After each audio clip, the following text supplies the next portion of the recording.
Qadri multi speciality हॉस्पिटलमध्ये आता मिळणार बांधकाम कामगार योजनेच्या माध्यमातून मोफत शस्त्रक्रिया, स्त्रीरोग विभाग, सर्जरी विभाग, अस्थिरोग व मेडिसिन विभाग, सर्व शस्त्रक्रिया आणि उपचार मोफत। पत्ता प्लॉट नंबर 10 मजरेवाडी, नई जिंदगी रोड, अथर्व मंगल कार्यालयाजवळ, सोलापूर। MIDC पोलीस ठाणे येथे भारतीय न्याय संहिता कलम 109, 189 1, 189 2, 189 4, 191 1, 2, 191 3, 190 351 2, 349 सह भारतीय हत्यार कायदा कलम 425 सह फौजदार सुधारणा कायदा कलम 7 सह महाराष्ट्र पोलीस कायदा कलम 37 1, 135 142 प्रमाणे गुन्हा रजिस्टरी दाखल आहे। सदर गुन्ह्याच्या तपासात गुन्ह्यातील निष्पन्न आरोपी फैसल अब्दुल रहीम सालार, जाफर मोहम्मद युसुफ शेटे, सईद उर्फ टिपू अब्दुल रहीम सालार, अनीस अहमद उर्फ पापड्या रियाज रंगरेज, अक्रम उर्फ पैलवान कयूम सातखेड, वसीम उर्फ मुकरी अब्दुल रहीम सालार यांनी मागील 10 वर्षात सन 2015 ते 2025 या कालावधीत संघटित गुन्हेगारी टोळीचा सदस्य या नात्याने स्वतःच्या अथवा टोळीच्या अवैध आर्थिक फायद्यासाठी परिसरात वर्चस्व कायम राखण्यासाठी हिंसाचाराचा वापर करून 3 वर्ष किंवा त्यापेक्षा जास्त शिक्षा असलेले खुनाचा प्रयत्न, खंडणी, अपहरण, गंभीर दुखापत करणे, जीवे ठार मारण्याची धमकी देणे यांसारखे 7 दखलपात्र गुन्हे केले असून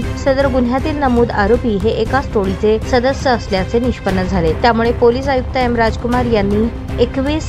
जुलै 2025 रोजी सालार टोळी विरुद्ध महाराष्ट्र संघटित गुन्हेगारी नियंत्रण अधिनियम 1999 चे कलम 3, 1, 2, 3, 2, 3, 4 हे कलम समावेश करून पूर्व परवानगी दिलेली आहे। त्यानुसार सदर गुन्ह्यामध्ये महाराष्ट्र संघटित गुन्हेगारी नियंत्रण अधिनियम 1999 चे कलम 3, 1, 2, 3, 2, 3, 4 या कलमांची मोक्का कायद्याची वाढ करण्यात आली आहे। सदर गुन्ह्याचा पुढील तपास राजन माने, सहाय्यक पोलीस आयुक्त गुन्हे, सोलापूर शहर यांनी केला असून गुन्ह्याच्या तपासाअंती नमूद आरोपींविरुद्ध दोषारोप पत्र पाठवण्यापूर्वी महाराष्ट्र संघटित गुन्हेगारी नियंत्रण अधिनियम 1999 चे कलम 23(2) नुसार अपर पोलीस महासंचालक कायदा व सुव्यवस्था मुंबई यांची परवानगी घेणे आवश्यक असल्याने त्याबाबतचा प्रस्ताव पोलीस आयुक्त सोलापूर शहर यांच्या मार्फतीने अपर पोलीस महासंचालक महाराष्ट्र राज्य मुंबई यांच्या कार्यालयास सादर केला होता। सदर प्रस्तावाचे अवलोकन करून अपर पोलीस महासंचालक मुंबई यांनी संघटित गुन्हेगारी टोळीतील आरोपी वसीम उर्फ मुकरी रहीम सालार टोळी प्रमुख, फैसल अहमद रहीम सालार टोळी सदस्य, जाफर युसुफ शेटे टोळी सदस्य यांच्या विरुद्ध मोक्का कायद्याअंतर्गत दोषारोप पत्र पाठवण्याची परवानगी दिली असून त्यांच्या विरुद्ध लवकरच दोषारोप पत्र सादर करण्यात येणार आहे।